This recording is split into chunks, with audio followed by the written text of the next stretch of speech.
À medida que a água invade, o destino de todos, exceto 4 homens, está selado. Em até 48 horas, seus superiores irão abandoná-los para salvar o navio, e suas famílias serão deixadas à própria sorte. Com torpedos e energia elétrica, submarinos tornam-se máquinas de guerra essenciais.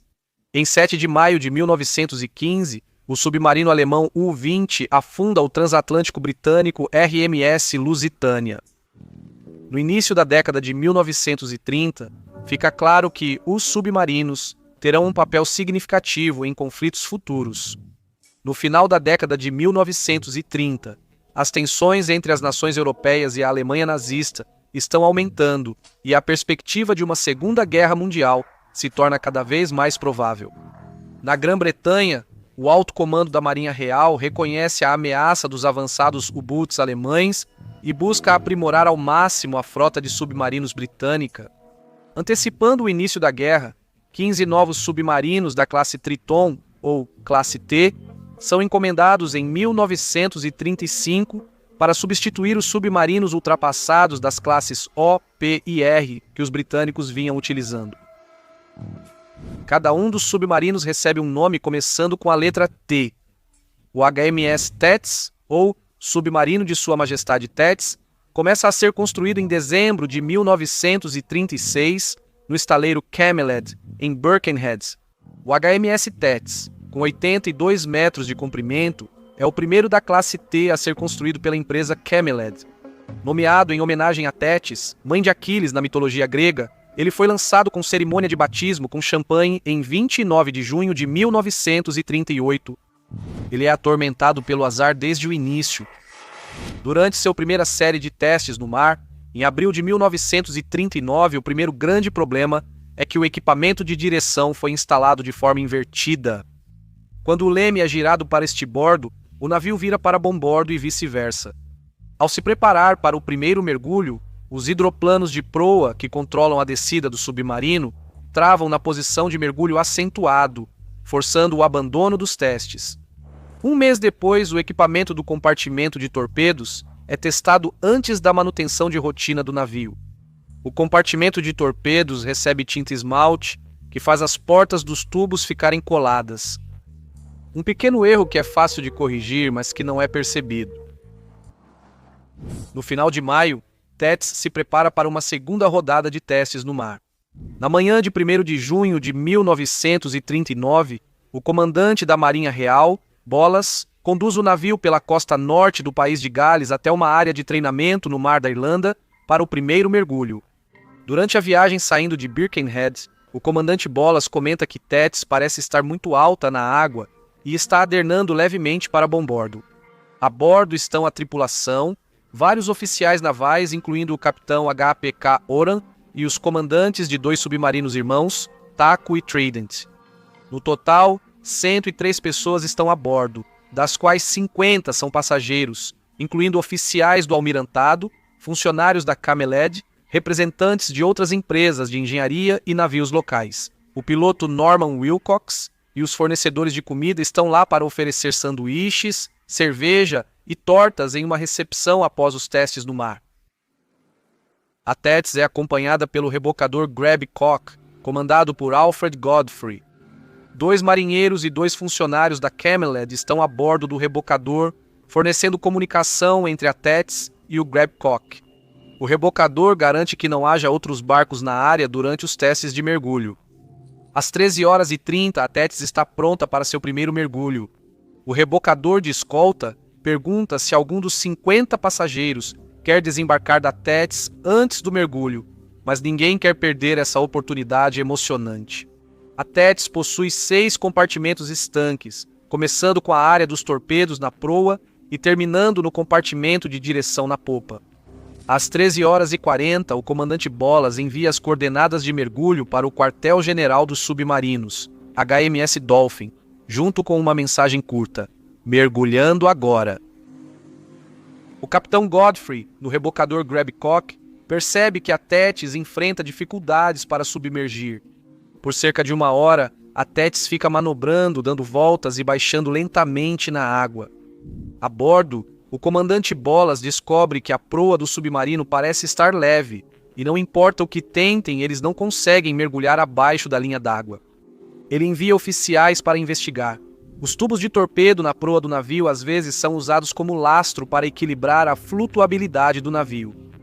O oficial de torpedos, Tenente Fred Woods, inspeciona os tubos de torpedo um por um para confirmar se eles têm ar ou água.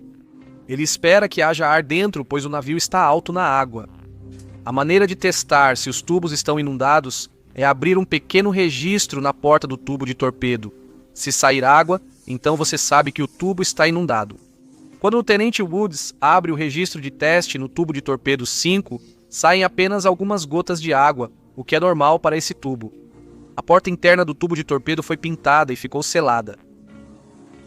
A tinta esmalte é forte o suficiente para segurar a água no registro de teste.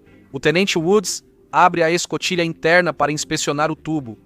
A porta externa do tubo de torpedo está, na verdade, completamente aberta e o tubo está totalmente inundado. Quando ele abre a escotilha interna, a porta imediatamente se escancara e centenas de galões de água do mar entram, inundando o compartimento de torpedos. Woods e outros tentam fechar a escotilha, mas a pressão da água do mar é mais forte. O peso repentino da água entrando junto com os planos de proa ajustados para um mergulho acentuado faz com que Tétis incline-se para frente. Ela começa a afundar quase imediatamente. Quando investigo desastres marítimos e reconstruo os momentos finais de uma embarcação, as imagens certas são fundamentais. Por isso, o Storyblocks virou parte essencial do meu trabalho. É a ferramenta criativa tudo em um na qual eu confio, reunindo mais de 7 milhões de ativos de mídia de alta qualidade em um só lugar. Se eu preciso recriar exatamente a tensão de uma tempestade furiosa, posso imediatamente pegar imagens de ondas fortes e combiná-las com o som do vento uivante para construir a narrativa. E se algo estiver faltando, eu uso as ferramentas de IA integradas deles. Com edição de vídeo por IA da Runway, personalizo clipes rapidamente, mantendo controle criativo total. E com a narração por IA alimentada pela 11 Labs, posso criar uma narração que se encaixa na história. Como foi projetado para velocidade e simplicidade, acesso toda a biblioteca diretamente dentro do After Effects e do Premiere Pro, usando o plugin do Storyblocks. Isso me economiza horas semanais, permitindo focar na pesquisa em vez de buscar em várias plataformas. O Storyblocks me dá acesso a uma enorme biblioteca de recursos e com uma assinatura posso baixar conteúdo ilimitado. É uma opção extremamente econômica. Para começar a contar histórias melhores, acesse o link na descrição ou escaneie o código QR. Aproveite 15% de desconto em qualquer plano anual antes que a oferta acabe, então confira agora. Estou ansioso para ver suas criações e desejo sucesso. Pouco antes das 15 horas, a tripulação do rebocador de apoio ouve um forte assobio de ar e observa enquanto o HMS Tétis desaparece rapidamente sob a superfície. O comandante a bordo do Grabcock fica chocado com o que vê. A proa do Tétis está submersa enquanto a popa se eleva. Isso não é normal. O Tenente Woods ordena que todos saiam e tenta fechar a porta estanque do compartimento de torpedos. O Tétis está inclinado para frente e a porta de metal pesada agora pendura no compartimento de torpedos. A porta está mantida aberta por um trinco dentro do compartimento e atrás da porta. Um membro da tripulação desce para dentro do compartimento e solta o trinco. O Tenente Woods está em pé acima da porta do compartimento de torpedos. Ele tenta puxar a porta para cima em sua direção. Com a seção dianteira do submarino enchendo rapidamente de água, o peso da porta e o ângulo do mergulho, é quase impossível selar a porta. Com a ajuda da equipe, Tenente Woods levanta a porta. Mas a porta não tem um mecanismo de travamento central. Ela possui 18 parafusos borboleta. Alguns desses parafusos ficam no caminho e impedem o fechamento. Cada parafuso borboleta precisa ser aberto antes que a porta possa ser puxada para a posição. Imóveis caíram sobre a porta de metal, que já é pesada. A equipe consegue travar apenas um parafuso borboleta. Eles desistem e tentam subir pelo compartimento de armazenamento de torpedos para entrar no compartimento 3, a área de acomodação. Arnold, Cunningham e outros tripulantes da sala de máquinas tentam fechar a porta entre a acomodação e o compartimento de armazenamento de torpedos. mas a equipe dos compartimentos de armazenamento e torpedos ainda tenta sair. Arnold pensa em selar a porta e deixar alguns homens para trás para salvar o submarino e o restante da tripulação. Ele está em posição vantajosa e, em uma batalha de vida ou morte, leva vantagem. Submarinistas reconhecem esse tipo de decisão difícil como possível ação de segurança. Mas ele espera até que todos estejam seguros e então sela a antepara estanque. Os dois compartimentos estanques dianteiros ficam totalmente alagados antes de serem isolados. Na superfície, o rebocador Grabcock não lançou âncora e está se afastando da última posição conhecida do submarino. Na sala de controle do TETS, a tripulação percebe que há outro problema. O capitão Oram manda soprar os tanques principais de lastro para aumentar a flutuabilidade. Porém, pelo ângulo da nave, a água invade os tanques de lastro mais rápido do que é bombeada, então a operação é interrompida para economizar recursos. Também diminuem o consumo de energia para preservar as baterias. Agora, sobrecarregada por toneladas de água, a proa afunda 30 metros até o fundo do mar, se enterra no fundo lamacento e eles não conseguem se soltar. Eles estão presos no fundo do mar, a 30 metros abaixo da superfície do mar da Irlanda. O equipamento de comunicação deles, o ASDIC, é um sonar primitivo e está danificado, então eles não conseguem entrar em contato com a superfície. Eles precisam torcer para que, se o TETS atrasar, enviem ajuda para resgatá-los. Os oficiais da Marinha Real, sem contato direto com o TETS há mais de 3 horas, estão preocupados, então ordenam uma busca na área imediata. O contratorpedeiro da Marinha Real, HMS Brazen, que já estava próximo no Mar da Irlanda, é enviado para ajudar a localizar o TETS. Ele vasculha a área e acha o rebocador de escolta. O HMS TETS está transportando ar suficiente para permanecer submerso por cerca de 36 horas, com seu contingente normal de marinheiros. Com 50 passageiros extras, o tempo cai pela metade. Os homens seguem calmos, conversando sobre esportes e a recepção após o resgate. Mas à medida que as horas passam sem nenhum sinal de resgate vindo da superfície, o comandante Bolas começa a se preocupar com o suprimento de ar cada vez menor. A bordo do TETS, a tripulação planeja ajudar os socorristas acima. Eles decidem despejar a maior parte da água potável dos tanques de popa. Isso fará a popa do TETS flutuar o bastante para subir à superfície. Afinal, o submarino tem 82 metros de comprimento e eles estão em apenas 30 metros de profundidade. O plano funciona e a popa do TETS emerge, erguendo-se acima da água e ficando visível para qualquer pessoa por perto. Mas as embarcações de resgate buscam no local errado. A noite cai e o TETS ainda não foi localizado. À medida que o tempo passa sem nenhum sinal de resgate, o comandante Bolas convoca voluntários para começar a tarefa de evacuar o navio pela escotilha de escape. A tripulação possui equipamentos de escape, mas poucos sabem usá-los corretamente. Claro, os 50 passageiros a bordo não fazem ideia de como escapar de um submarino afundado. O primeiro a se voluntariar é o capitão Harry Oram. Isso pode parecer que o capitão está tentando sair do navio primeiro, mas na verdade é um ato muito altruísta. O capitão Oram é o oficial sênior da frota, mas ele não é o comandante desta embarcação e é uma operação perigosa. Para sair do barco pela escotilha de escape, os tripulantes precisam entrar na câmara de escape, depois inundar a câmara com a água gelada do Mar da Irlanda enquanto estão lá dentro, para igualar a pressão antes de poderem abrir a escotilha externa. Com o submarino tão inclinado, não há garantia de que a escotilha abra corretamente e os ocupantes podem se afogar na eclusa. Mesmo que consigam sair e chegar com segurança à superfície, é possível que não haja nenhuma embarcação de resgate à vista. Isso aumenta muito o risco de eles se afogarem ou morrerem de frio antes do resgate.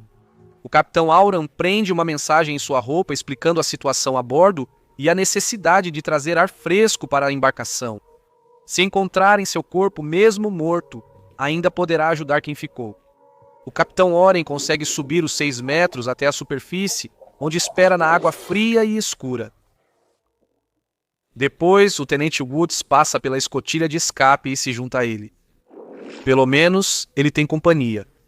Às 7 da manhã seguinte, vigias do HMS Brazen finalmente avistam a popa saindo da água e 2 homens flutuando por perto.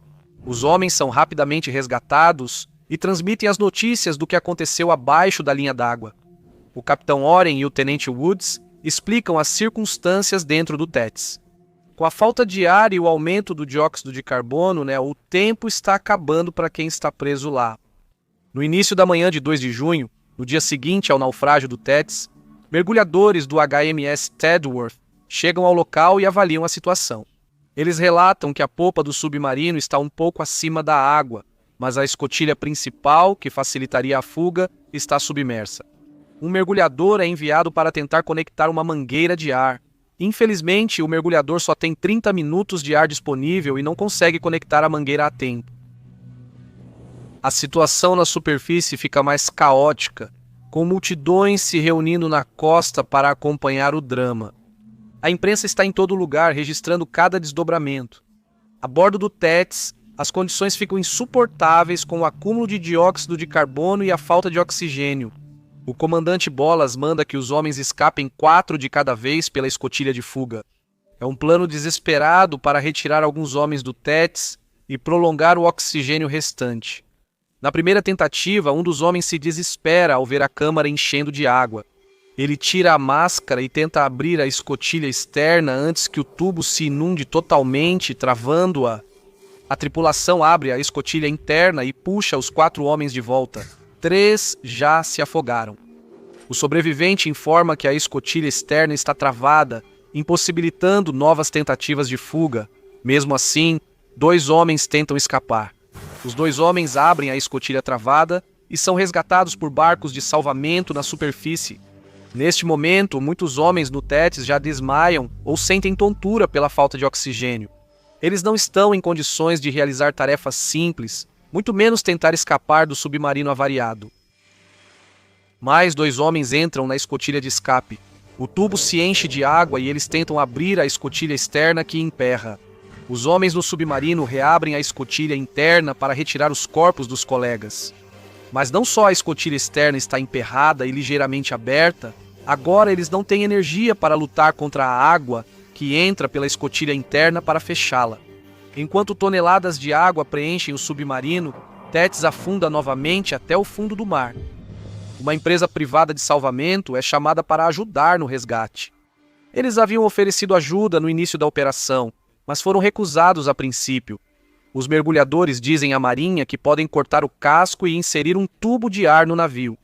Isso dará tempo para fazer um plano mais abrangente, mas a Marinha diz aos mergulhadores de salvamento para não cortarem o casco. A embarcação pode ser resgatada, mas somente se permanecer estruturalmente intacta. Logo após a meia-noite de 3 de junho, parentes na costa são informados que não há esperança para os 99 homens do submarino. No dia 4 de junho, é tomada a decisão de rebocar o Tétis com sua tripulação ainda dentro até águas rasas para recuperar seus corpos. Dos 103 homens que partiram a bordo do HMS Tétis, apenas 4 sobreviveram. A investigação oficial concluiu que, como não houve acidente similar antes, o resultado era imprevisível. Sem poder prever o resultado, ninguém é considerado culpado, e se ninguém é culpado, então não há responsabilidade e as famílias não recebem nenhuma indenização. Tétis é recuperada e preparada para serviço ativo.